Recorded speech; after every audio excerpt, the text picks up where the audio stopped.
जय जगन्नाथ फ्रेंड्स, आज आपण को आउ गोटे नुआ वीडियो को स्वागत। मात्र 10 टंकार 90 दिन पर्यंत एक्टिव रहिबो नंबर आउ करबा को पड़िबनी प्रति मास रिचार्ज। एने कोन रहिछि समस्त अपडेट चलंतु देखिबा।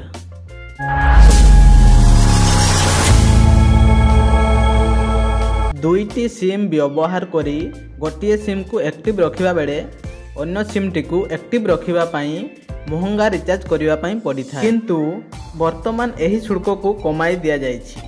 ट्राई यह नुआ नियम लागू करिछि, जेउथिरे जियो, एयरटेल, वीआई एवं बीएसएनएल यूजर्स को अस्वस्ति मिलिबो। ट्राईर यही नियम अनुसार मात्र 10 रु 20 टंकार रिचार्ज रे यूजर्स को नंबर 120 दिन पर्यंत एक्टिव रहिबो, अर्थात 3 रु 4 मास पर्यंत रिचार्ज रो टेंशन रहिबो नाही। एथिसह नंबर मध्य बंद हेबो नाही। एणिकी 20 टंकार 30 दिन जाए बढ़ी जाइछि सिम एक्टिवेशन वैलिडिटी। ट्राईर एही नियम अनुसार आपणकर जदि सेकेंडरी सिम रे 10 टंकार प्रीपेड बैलेंस अछि तेबे आपणकर नंबर 90 दिन पर्यंत एक्टिव रहिबो। जदि एथिरे 20 टंकार प्रीपेड बैलेंस पकांती तेबे आपणकर सिम 120 दिन पर्यंत अर्थात 4 मास पर्यंत एक्टिव रहिबो।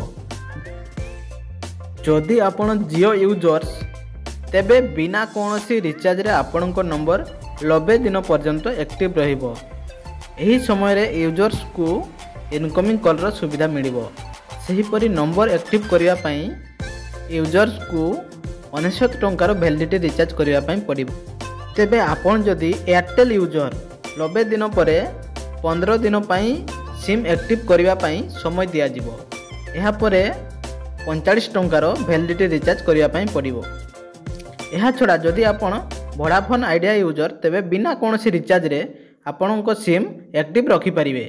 एहा परे नंबर एक्टिव करबा पाई आपणको 45 टंकार रिचार्ज प्लान पकेइबाकू पड़िबो।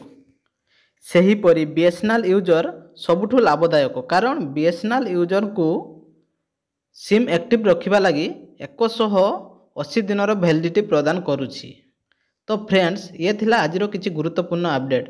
जदि वीडियोटी भल लगी थाए वीडियोटी को निश्चित भाव में लाइक, शेयर, सब्सक्राइब करिवे। आपनको सह आउ गोटे वीडियो देखा हबो। जय जगन्नाथ।